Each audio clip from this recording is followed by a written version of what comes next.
So this one's about trust. Some people get that wrong. Some people don't understand what it means to trust. I'm going to talk about this as well as the shady individuals that want you to misinterpret what it means to trust. But I'm going to tell you what it means to me. And if you know me yet, I'm a pretty fair individual. I'm very reasonable. I'm very easy to get along with. I can talk to anyone. Almost anyone. I certain wrongdoers I can't tolerate for too long. Dishonest individuals that do terrible things to children, that type of stuff. So without further ado, late night, early mornings, this is the crossover. Let's get to it.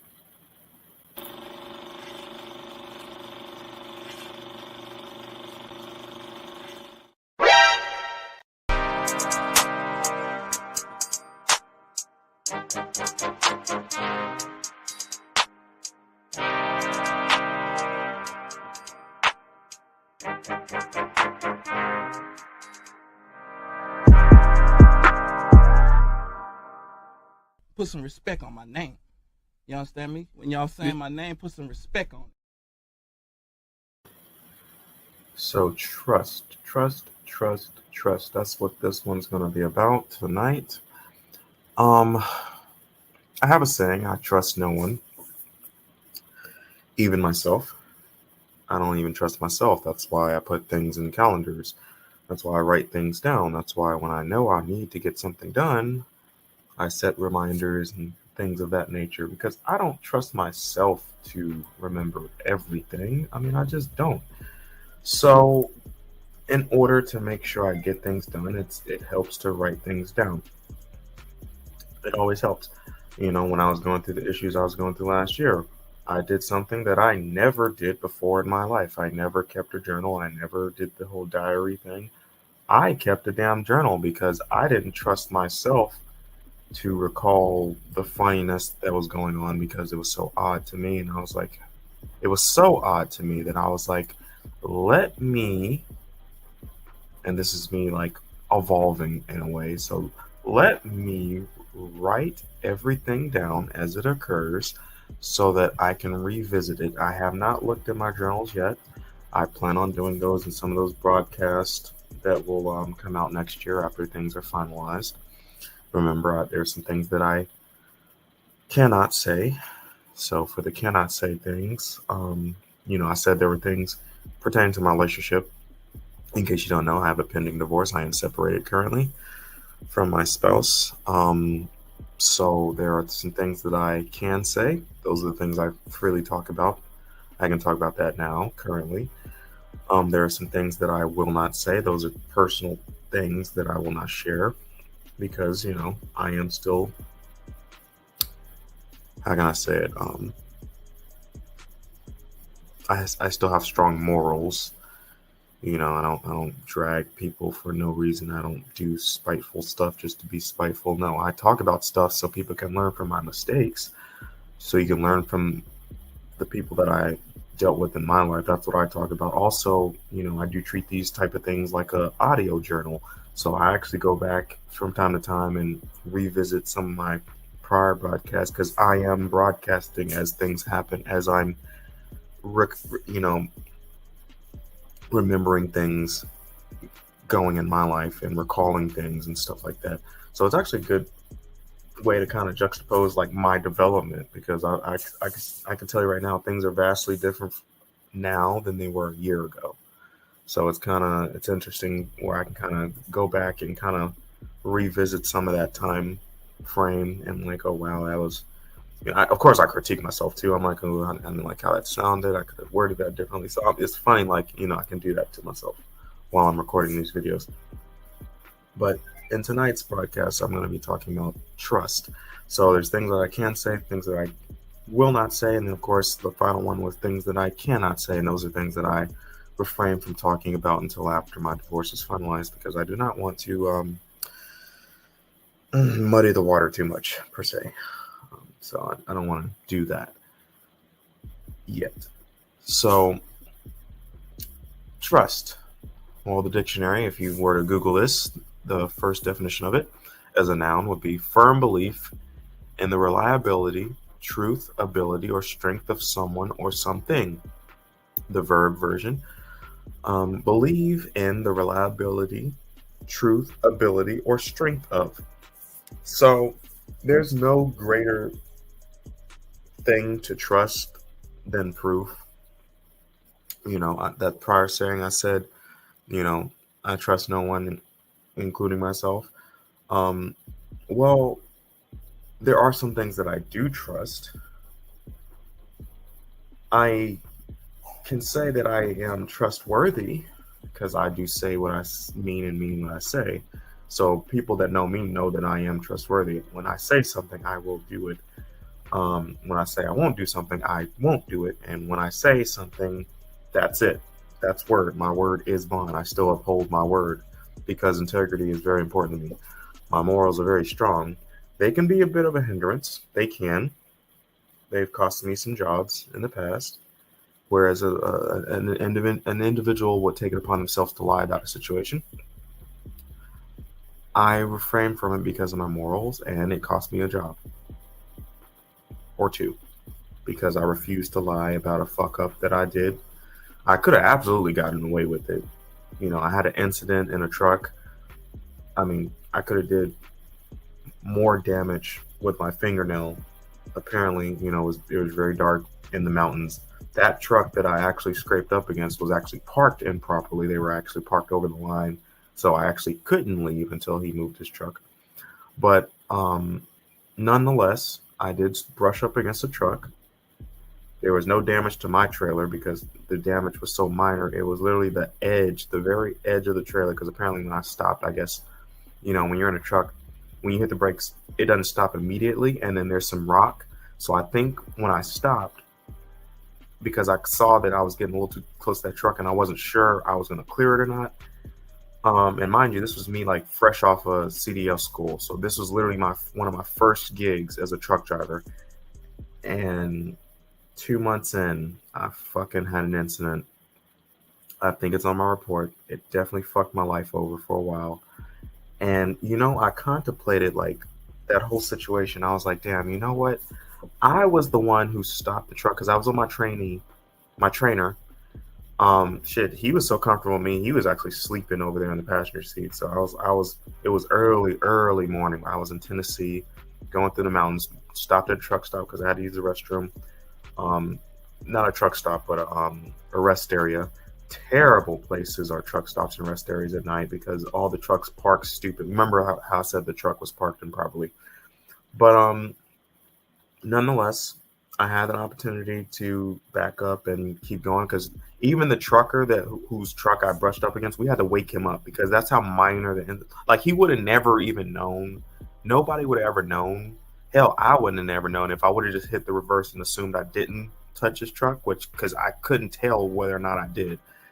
And even when we got out, we literally had to inspect every damn thing. And I literally saw like a fingernail size scratch along his fucking, and he didn't have a new truck. It was like a mid-model,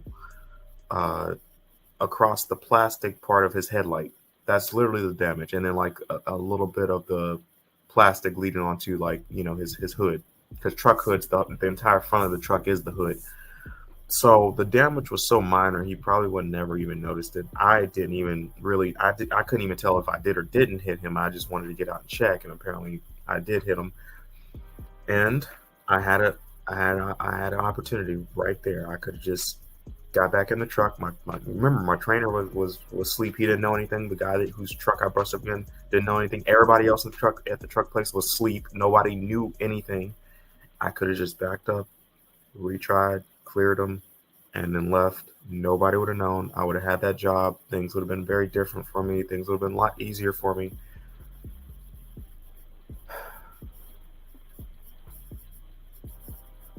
But because I am such an honest person, I took it upon myself. I woke my trainer up, Told them what happened. We had to call the sheriff and all that because it's a carrier accident. Lost the job.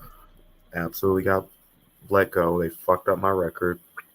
I had to struggle after that just to get any type of job. I lucked up and got a job after that. It wasn't easy for me, I will say that. It wasn't easy for me.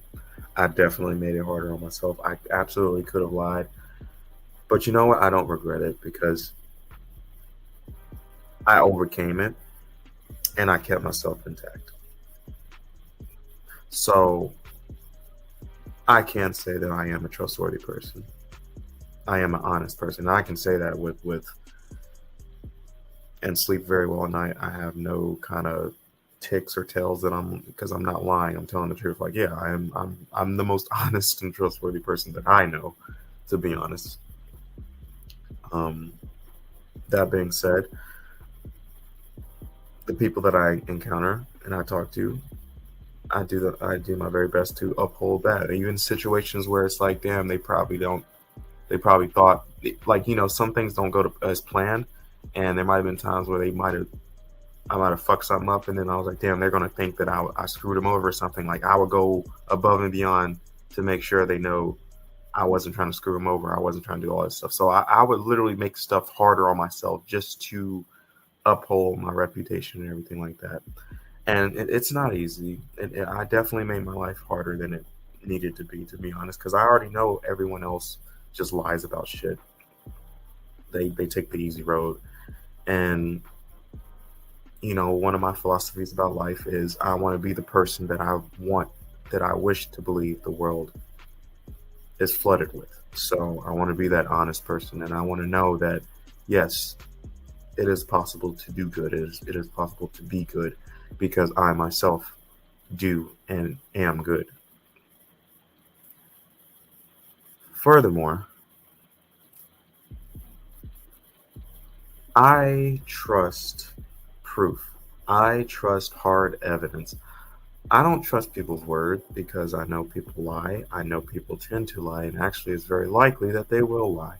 So, because I know most people don't operate like I do. When I say most people, I'm like 95% of people on the planet do not operate the way I do.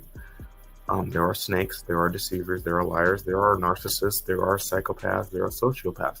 So I'm very well aware of that. I've had some very crude awakenings my damn self, inside and outside of my relationship, like the past my past ex. Not just her, it was plenty of other people. I'm talking about video camera. Like, I have proof. I have video, photographic evidence, and someone will just lie to your face straight. Someone whom you thought was trustworthy, someone whom you literally opened yourself up to, and just to see them look you dead in your eyes. I'm talking about look you square in your eyes and just lie straight to your face. That it's tough to take, but at the same time, it's an awakening where you have to understand, like, yeah, people do lie about a lot, which is why I trust video. I trust that thing called MP4, which is a video format.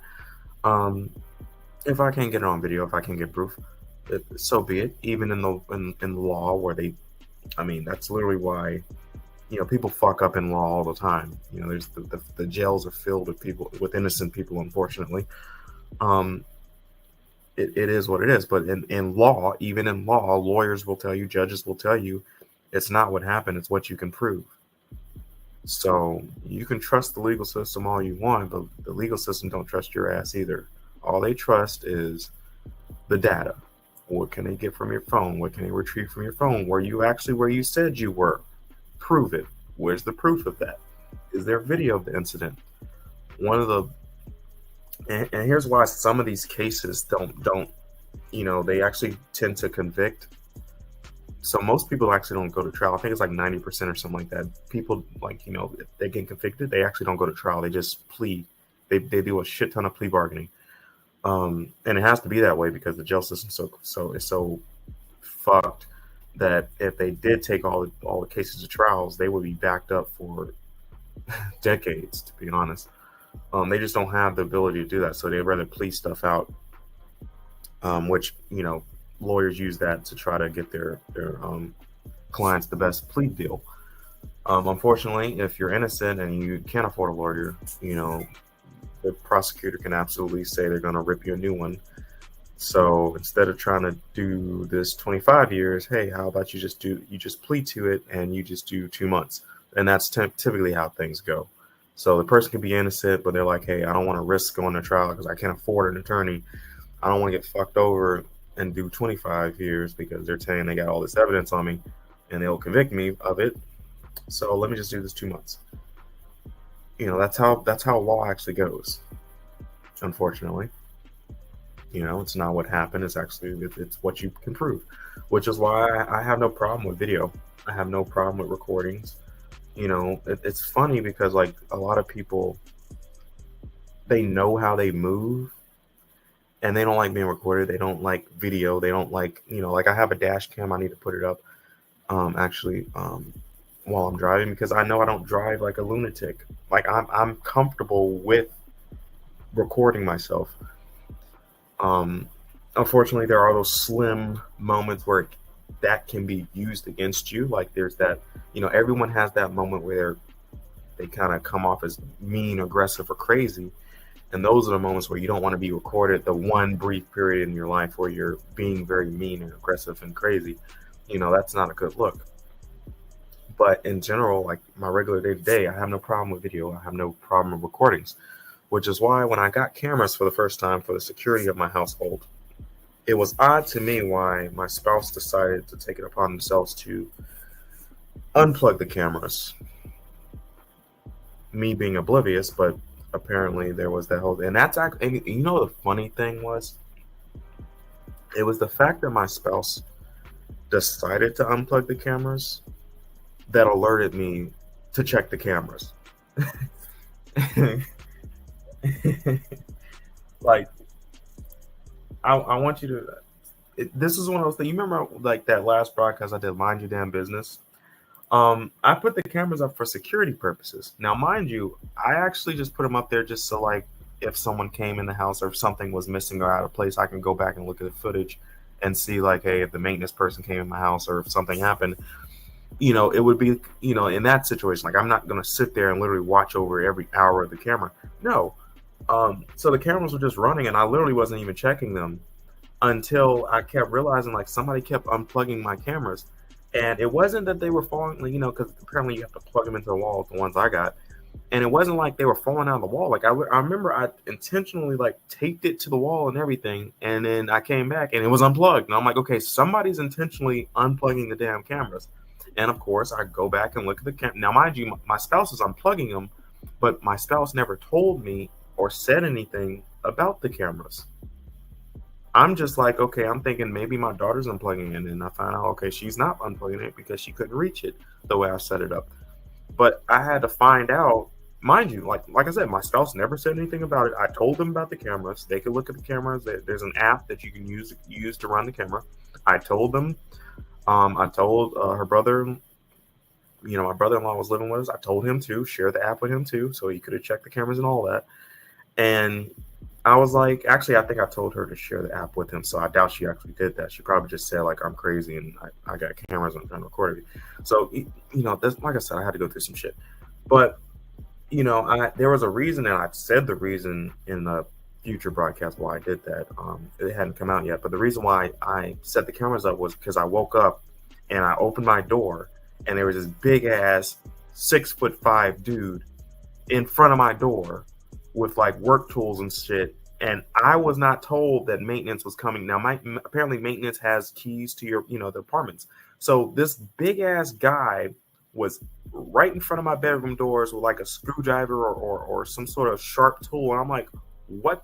Like, y'all, I was about to be in like fight mode because I'm like, who the fuck is this in my house? Like this big ass guy. My daughter is literally right down the hall, dancing in her damn diaper, and I'm just like, what the fuck is going on here? because I'm looking at him and I'm looking down the hall into my daughter's room and she's dancing in her fucking diaper. Apparently, everyone left the house and didn't tell me that the fucking maintenance guy was coming. I had just woken up. And I'm just like, what the fuck? So right then and there, I was like, okay, my house is not secure. Let me get some fucking cameras for that incident. So I got the cameras, ordered them like literally within like that hour. They got there, I think, a day or two. Plugged them up. I was trying them out. Okay, cool, they worked. And I just left them. And then eventually I found out that someone was unplugging them. I found out who it was because I looked back at the footage and I asked myself, I was like, hey, are you unplugging the cameras? And of course, she gave some bullshit excuse. She was scared of the camera. She literally said that. She said she was scared of the cameras. That's literally what she said. And that's why she was unplugging them or some shit. And then eventually she tried to morph that into my daughter being scared of the no, she, at first she said she was scared of the cameras and she just didn't like them and she was unplugging them. And then I told her why I had them. And of course, she continued to unplug them. And then I just pretty much had to straight up tell her stop unplugging my fucking cameras. Like I literally had to just straight up tell her like don't fucking unplug my cameras anymore because she kept fucking with them. And then she finally stopped fucking with them. And then she tried to do this whole. It was like a political thing because all of a sudden now my daughter started talking about she was scared of the cameras, and I'm like, okay, what are you telling her? Because she was, for some reason, like my daughter was okay with it. Like we were actually playing with the cameras because we were dancing in front of cameras, and she could look at herself on the camera. So she was dancing in front of the camera, and then all of a sudden the next week, my wife's, no longer unplugging the cameras, but she still doesn't want the cameras there because obviously she's got something to hide. So then all of a sudden my daughter is like coming to me and like, oh, she's scared oh, I'm scared of the cameras, and my wife is there kind of coaching her to say she's scared of the cameras now, and I'm like, well, the cameras aren't going nowhere. And that's actually how I got a lot of the stuff that I got. So I trust those cameras, which I got a lot of confirmation out of those cameras, I will say that. So it's not even like because of course, obviously I noticed the signs of people, body language, nature, how someone treats you, that type of thing, the subtleties, the signs of mistreatment, all that kind of thing. Those are all there. It's just I needed further proof, and that further proof is those videos, those pictures, those images, the audio clips, all that stuff. I got all that, and that's what I trust.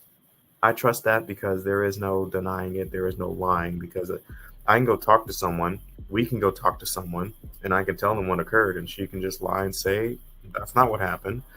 And then that's when I have to go through my videos and be like, actually, yeah, it is. Because that's what you have to do. Like I said, it's not what happened. Unfortunately, it's not what happened. It's what you can prove. Fortunate for me, I can actually prove things because I actually got them recorded and everything. So lucky me. So, and of course, the cameras are running 24/7. My GPS, I was tracking myself on my own phone, is running 24/7. Spouse had access to that. Spouse had access to my text messages, emails, everything. That's why I said I had nothing to hide. Absolutely nothing to hide at all. I had nothing to hide. So people get this thing with trust, because there was this thing about trust where my spouse was wanting me to trust her and trust the things she's saying, which, mind you, like I said, she was a liar. So she was absolutely lying about things. Obviously backed by proof, obviously. But she kept pushing that whole trust narrative, and I just straight up told her, I was like, I don't trust you. I don't have to trust you. And I should have dove into that a little bit more.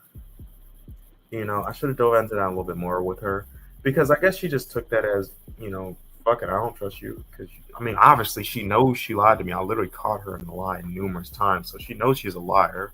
She knows that I know she's a liar, but she still wanted to try to make that play for some reason, for whatever reason. She's a female, so you know how females are. Y'all want to try to make things easier on yourself. So the next lie you tell, you just want the person to believe it. Unfortunately, you'll run into an individual like myself, and nah, I don't trust you. Prove it. Show me some pictures. Show me some data. Yeah, because I don't prove it. That's what you got to do with me. You got to prove that shit. I'm not trusting no words, especially when your actions aren't aligning with it. everything in your actions are saying you're not honest, you're not being honest, and that wasn't the case. It's obvious, right? Now it's hard to improve intentions until after, but everything, it's intentions is essentially like hindsight 2020, where you can't prove intentions in real time because it's in their mind. Of course they're not going to tell you what their intentions are. Go read 48 Laws of Powers to find out why that is. But people desire power, and they don't want to tell you why they do the things that they do because they know that you might not like the answer. So they just resort to lying, deceit. It's a tactic, a very useful tactic actually, if it's used properly. But it's also very disastrous because all animals have the same response when they've been deceived. It is very, very extremely visceral response when any creature has been deceived. They all have a similar response. They did that study with monkeys and all that stuff. They all have a very, very strong reaction when they've been deceived. It's very, obviously upset, angry. All creatures. That's how we've evolved to be that way. Because it's like, hey, I trusted you and you abused my trust, and there's like that instinctual thrashing that occurs right after that. So all creatures, not just humans, all creatures have that response after they've been deceived. So I trust proof. I trust what I see. I trust the video. I trust pictures. I trust actions. I talked about gratitude. You can't just say you're grateful for something. Your actions have to align with that. Is the respect there? Are you doing the necessary things to properly show your gratitude, to return the kindness? You see? There's actions. That's also proof too. Actions. Of course, in law, one of the worst things when it comes to trusting proof, one of the worst forms of proof is eyewitness testimony. Any lawyer, any person who studied law, judge, whatever, they will tell you eyewitness testimony is the absolute worst form of proof. They'll all tell you that. Unfortunately, there have been people convicted and have lost cases because of eyewitness testimony, unfortunately. But they will all tell you that, like, hey, we need to get some hard proof. We need to get some evidence, like something real that says this occurred. Without unreasonable doubt, of course. So even in law, they tell you eyewitness testimony is the worst form. Like, literally, and of course, they just scientific studies on that too. Actually, I remember I was looking at a study, and they actually recalled. They were talking about people's memories, and people. I don't think they could prove it intentionally. Well, I know, like, when they did the studies on cheating, people do intentionally cheat to an extent. So they did prove that. But when people are trying to recall stuff in memory, they tend to recall things depending on what it is to themselves. So people will tend to align the truth or their truth to be a little more flattering towards themselves or what they desire to come from the outcome. So if it was something bad, they'll exaggerate it to make it seem worse than it really was. Or they're exaggerated to make it seem better than it really was if it was something good. You see? So that's actually, you can go Google that and look it up, where they talk about that. And people's memories are biased. So that's why I'm like, okay, you're going to lie to me, because the way you say things, what exactly happened does matter. Because I know, like, that plays a role into kind of, how can I say it, pinpointing what's really going on and getting as close as possible to that intention or that intent, if you know what I mean. Because if someone, it's like the different degrees of murder. Did you really plan it out and intend to murder this person, or was it accidental? You see what I'm saying? So one little thing can flip, or one little piece of evidence can show, oh, this person went and Googled how to do this. That one little piece of evidence will show intent. You were Googling how to strangle somebody. So that means strangle someone to death. That's in your Google searches. And then, of course, later on, you get into an altercation and you strangle someone to death, whom you intended on getting into all. You forced the altercation. So in a way, that's like. Plus, you had a potential motive. Somebody said that dude slept with your girl or some shit like that. So it's like, okay, that you can prove. Like, okay, that's first degree. That's intent. You literally Googled how to strangle somebody, and later on that night, you strangled somebody to death. You see what I'm saying? So that one little piece of proof right there is the difference between, oh, I didn't mean to do it. It was accidental. I was just trying to incapacitate them, because that is a way, the stranglehold can incapacitate somebody.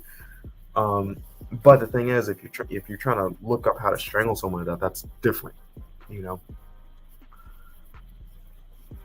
want to break the trachea and all that stuff. But if you're looking up how to strangle someone to death, you do want to break the trachea and whatnot. So it goes to proving the intent in that case, if you know what I mean. So there was an example I was going to give.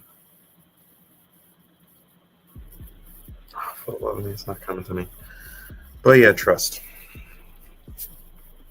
I'm going to trust what I can see. I'm going to trust what I can prove. Yeah, you're not going to prove exactly everything, but at the same time, I'm also going to judge based off of what your actions were leading up to whatever occurred, or around the time of whatever occurred.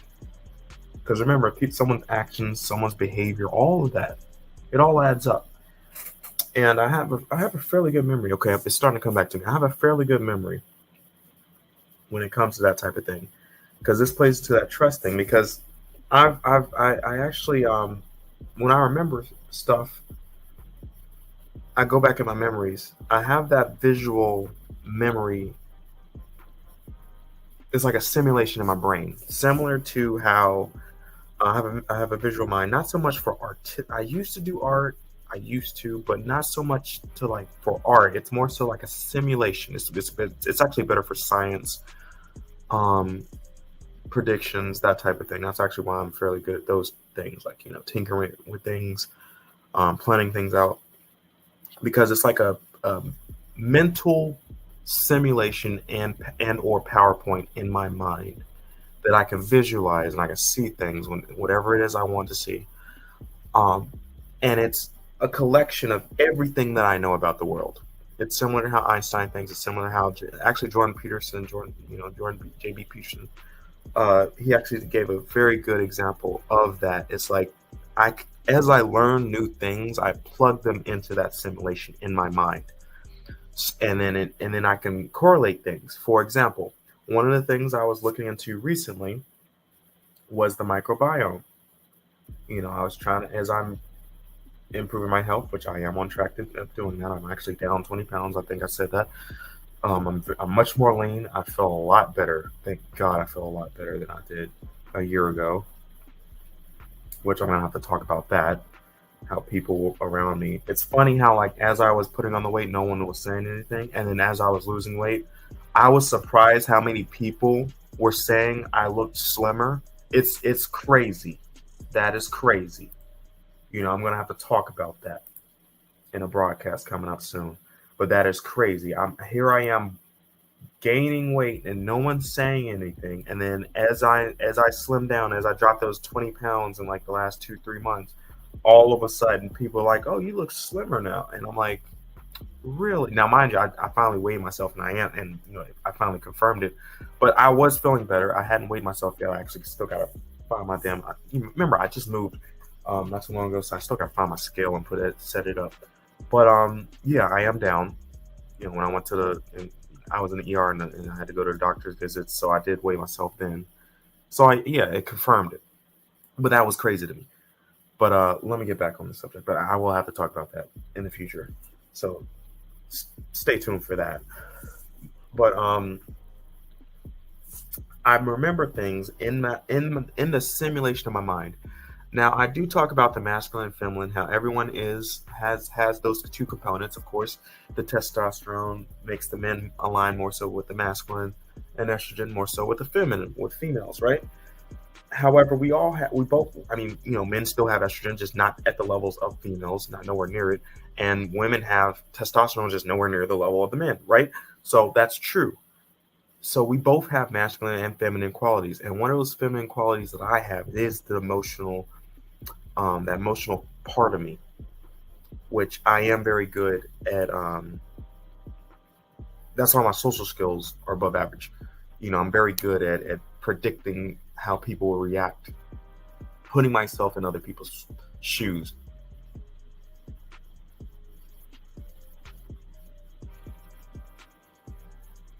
Breaking down, how they said or why they said things.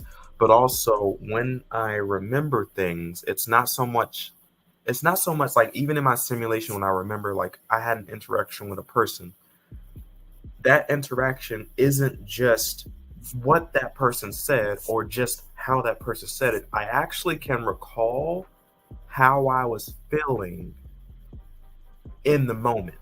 So, along with the visual cues and what the person said and everything, I also like my memory kind of condenses it, kind of like if you were to make a zip file, it condenses the data to save space, and it condenses that encounter into like an emotional packet into my brain, into my memory. So as I recall that situation, I can recall. It's never always perfect. I can somewhat recall exactly what they said. Usually the key things that they say and how they say them, I can recall them 100%. But most of the time, it's like 80 to 90%. I can recall it, word for word, exactly how they said it, even their body language as they were saying it. Because I make the mental cues as they're saying it. I'm kind of, I look at body language as well, the tone and all that stuff. And then it condenses that into like, along with that is an emotional packet that's condensed. So I remember how I was feeling as they were talking to me in real time. So that's why when I recall situations and someone said, "Oh, I didn't say it like that," and I'm like, and I'll recall how they said something. I'm like, no, when you said that, I specifically remember having that feeling like you were talking down to me. Like I can recall that because there was something in the delivery and what they were saying, how they were acting, even leading up to that, their actions with other people. Because mind you, I don't just call someone a bigot or a racist or anything like that from one encounter. No, I saw a series of interactions of this person. I saw how they reacted. I saw how they talked. I listened to the things they said. I look at their body language as certain individuals come around them. Like I'm not. It's not just one encounter that I have with someone. And I've always kept like that mental dex. Okay, let me put a tab on. Like if I see someone do something that comes off as like, okay, this person might not like me. I'm not sure of it from one encounter with this person. I'll make a mental note of it. I'm like, okay, this person might not like me because just from this interaction, they might not like me. And then in the future, as I interact with that person, everything comes together, and I'm like, yeah, this person definitely doesn't like me for some reason because I'm recalling all the other situations that happened. Everything's adding up, and it's like, okay, yeah, this person definitely doesn't like me. That type of thing. So it's never just one thing with me. No, it's a series of things, and I make sure of that because I don't want to be wrong, or I don't want to misjudge people. I don't want to take people out of context. No, I want to treat people the way I would want to be treated. That's how I operate. I want to be as fair as possible because life's not fair, but we aren't. Well, yeah, life's not fair, as in the world is indifferent, but we are the inverse to that. We give order to things. Therefore, yes, the world is indifferent, but I'm not. So I like to treat people as fairly as possible. That's how I operate. In a way, we kind of bring that balance to entropy. Because there is a balance. So if the world is indifferent, if the world is just crazy, random, and all that stuff, fine. I'm more so on the order side of things. That's what life, as in life as us human beings, that's what we are. We recognize patterns. We solve problems. We desire to excel at things. That type of stuff. That's what we do. Even emotions aren't as random as people think they are. No, you can actually predict someone's emotions, how they react to certain things. You could say something one way. Actually, there was a good example in the 48 Laws of Power. They talked about that Bible quote. I can't remember who it was. Let me see if I can find out. But it was someone's father. Let me see if I can find out. But it was in the 48 Laws of Power. But pretty much, one son was like, "Hey, I think father hates me," and he wasn't saying that for nothing. And then the other son was like, "No, he's your dad. He's dad. Like, why would he hate you?" And then they did that test where he was like, "Hey, I'm gonna run this test. So I want you to go tell the dad this." And one or two things are gonna happen, because it was serious enough where if the father did hate him, he'd condemn him to death, or he would want to do bad to him. But it wasn't that serious to where it's like, okay, he could just taken it wrong and be like, oh, he's just late or whatever. I think the father invited the son over for something, and he was like, oh, I won't be able to make it. And then all of a sudden the father was like, oh, I want his head. I condemn him to death. And I was like, what the hell? And that kind of proved, like, yeah, his father did hate him because he was just looking for a reason to kill him. You see, and he finally got a reason to kill him. So it proved his point. I'm trying to look it up.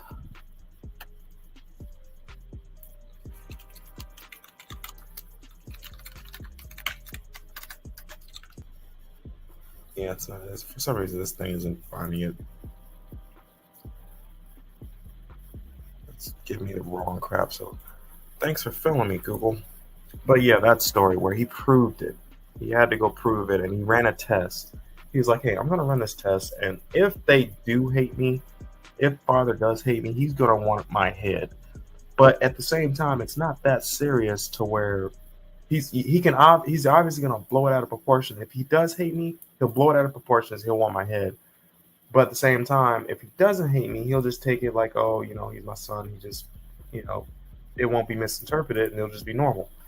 And of course, the father found out, the younger son or whatever went and told him, hey, father, so-and-so said this or whatever. And then the father took it and was like, all right, off with his head. And that it proved his point. Like, his father did hate him. His father did want to kill him, because that proved his point. So he ran the play. Well, I had to run a play myself. I had to run a couple plays. And with flying colors, every one of those things led back to the same answer. It was inevitable. It was inevitable in my situation. That is, I wanted to be certain. I gave it plenty of time in my situation. I'm talking about my relationship. I gave it plenty of time. I wanted it to just be, oh, maybe someone's, maybe I'm misinterpreting things. No, I ran the play numerous times, numerous ways. It literally couldn't be more what it was.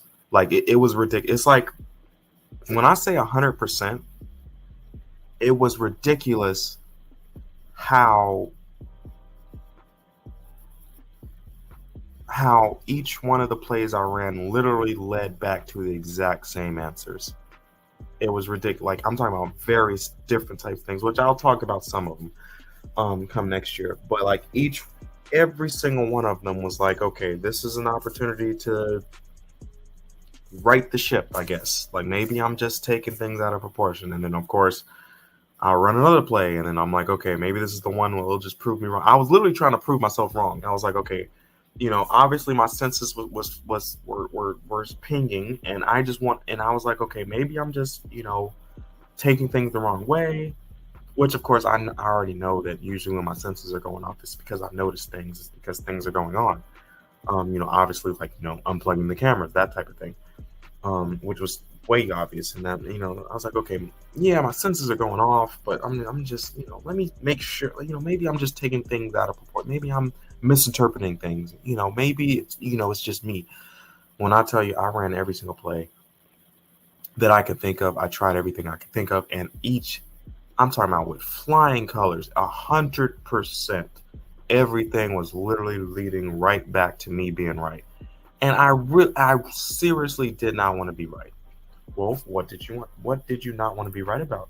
That's probably what you're thinking. I didn't want to think that my spouse despised me or had contempt for me to an extent. Like, I literally did not want to acknowledge that. Like, well, I don't want to say acknowledge that. Like, I didn't want that to be what it was. Because that's harsh. That's very. It's like, this is someone you're spending time with. This is someone. This is supposed to be your spouse. This is supposed to be your wife. This is supposed to be your significant other. This is supposed to be the one you're supposed to be riding or dining with. This is supposed to be that one. Like, and the fact that, like, I was able to prove without unreasonable doubt that wasn't what it was. That there was some shadiness. That there was contempt and all that stuff there. I might have went a little crazy. I'm not even gonna lie. I probably did go a little crazy. There were some things that I probably said and did with myself, and I was just like, I might have short-circuited because it didn't make sense to me. Because, I talked about this in the prior broadcast. Like, you cannot do wrong to someone and they'll still fuck you over, and that's what I was struggling with. Obviously, you see the development of me through this whole process, which is why I'm talking about the trust, because the entire time my spouse is just telling me, oh, trust me, trust me, trust me, or I should trust her more, and trust. And mind you, this is during that entire period. I'm just like, okay, I'm trying to trust you. I'm trying. But every single test was being failed with flying colors. I mean, to build trust, because I don't just trust nobody. No, that's not how I fucking work. Remember what I said? I don't trust nobody, including myself. I trust what's there. I trust actions. I trust proof. That's what I trust. I don't trust what you just say happened. No, I have to see what happened. I trust that you got stuff done. If you said you were here, okay, show me you were there. Prove to me you were there. Give me something to work with. And that's what I'm working. That's what I'm saying. Like, I can't just trust someone to say that, oh, nothing's wrong, everything's fine. I'm like, okay, obviously everything is not fine. That type of thing. Or they just want me to believe whatever it is they say. They are exactly where they say they are. They're doing exactly what they said they're doing.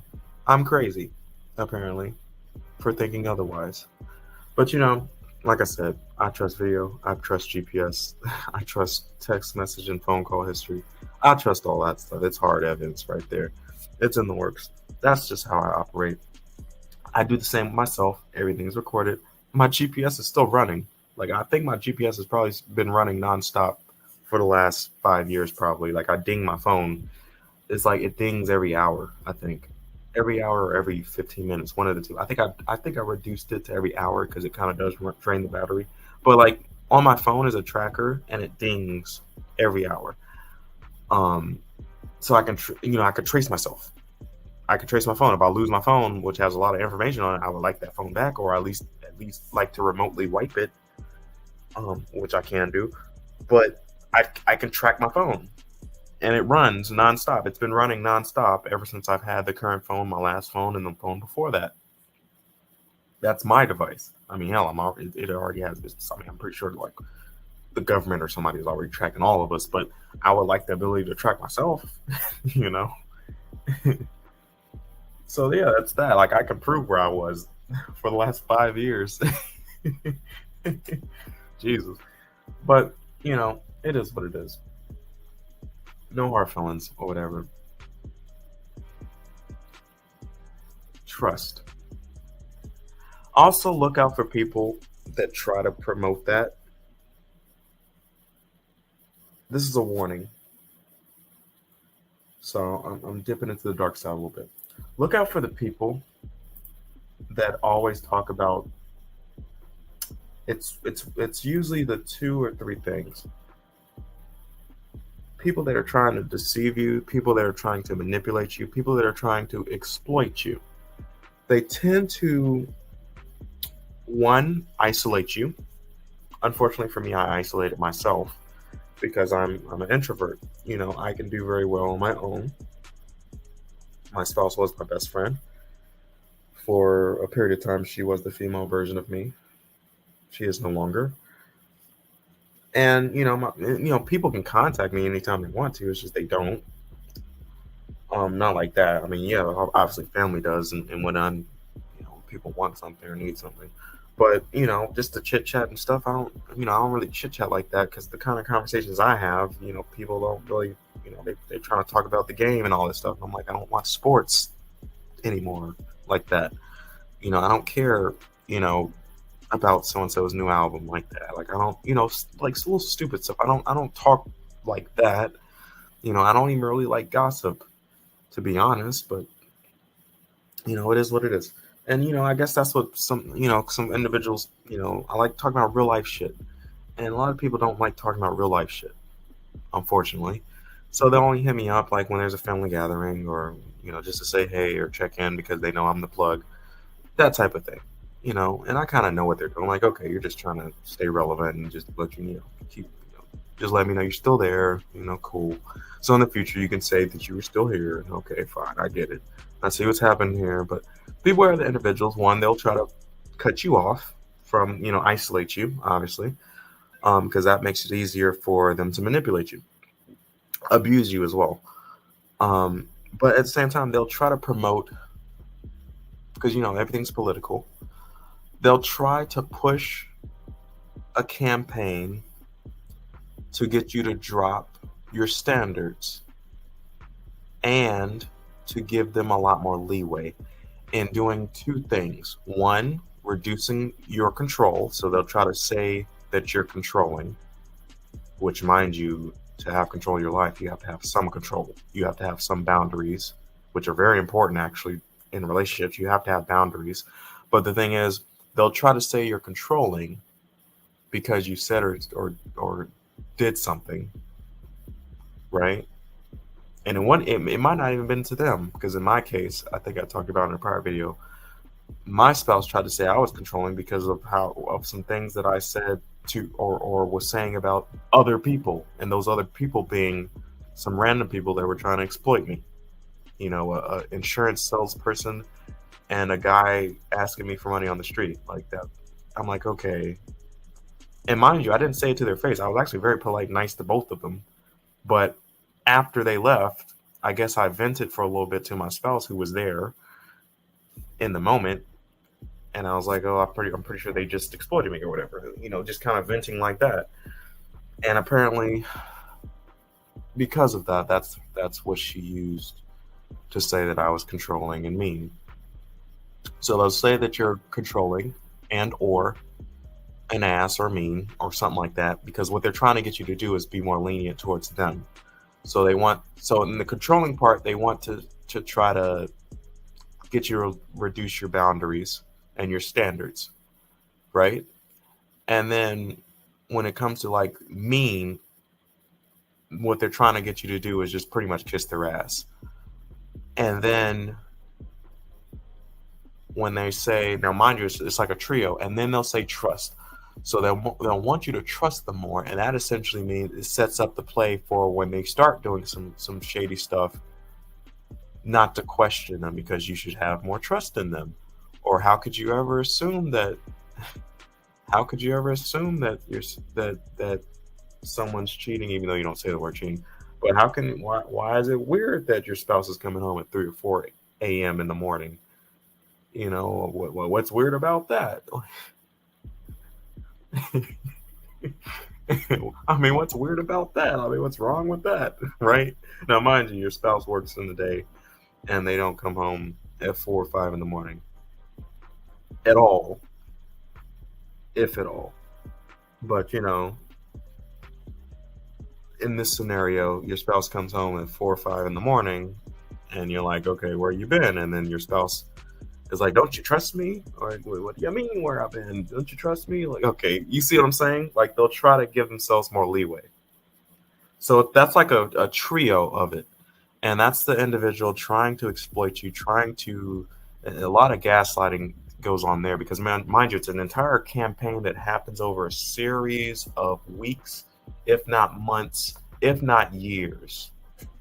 And all they're really trying to do is trying to wiggle you into a position where they want you to be, which is, if you're a guy, you pay the bills and take care of all that, you fulfill your manly duties, and then they're free to do whatever they want. And if you're female, you're pretty much sitting at home and you're not entertaining the company of any guys at all. And they're pretty much just, well, to be honest, I can somewhat agree with that. But because females are never single, y'all always have some guys in your phone that you're talking to. Always. So it's more so the guy trying to cut you off from other guys, so he's the only guy, and then, it's different. The tactics are different. But yeah, in my situation, since I'm the guy, I was told I was mean, so I should be nicer, right? Well, what does that mean? What does being nicer mean? Well, you should do more. Well, what does that mean? Do more. Do more what? Well, I could use some help doing my chores. Meaning her chores. Meaning, now mind you, we both do chores. But now, for me to be nice, I should do her chores. Because that's nice. But then that eventually turns into me doing her chores all the time. Now, mind you, she's not volunteering to do my chores. But you see how that leads down that pathway. That's why I said it's the dark side, because that it's eventually inevitably leading. What they're trying to do is they're trying to groom you for that. So now that becomes the normal. Doing her chores is you being nice. Now, mind you, she's not going to return the favor, because remember, you don't want to be controlling. Oh, you're telling her what to do. Do you see what I'm saying here? Oh, you should trust me. When they disappear at odd times of night and weird times of day. That, you see what I'm saying? Or, money disappears out your account or something, like, oh, you should trust me. Do you see what I'm saying? So that's why I like that trio, in a way. That's someone trying to exploit you, trying to deceive you. That's why I'm saying beware of that. So trust plays a part in that. And people do try to weaponize that when they're trying to deceive you, and when they're trying to exploit you, especially in like romantic situations. If you do have an abusive spouse, especially if they're narcissistic, they will absolutely use those tactics. The gaslighting and all that stuff. You can actually go look at Dr. Ramani. She's on YouTube. She gives a fairly decent explanation into narcissism. That's actually all her YouTube channel is about. But of course, as always, this is just information, and you all know what to do with that. Please don't let this happen. You don't get fucked over. You now know what I know. I'm sharing with you my information, so utilize it. Don't let me down, man. If you let me down, I don't know what I'd do.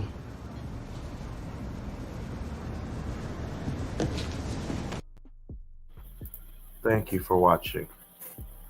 Thank you. If you held in there for this long, you definitely learned something. Something that you can actually use for life. Don't fall prey to that. For sure. Do not fall prey to that. You don't want to do that. But as always, thanks for watching. Till next time. お前はもう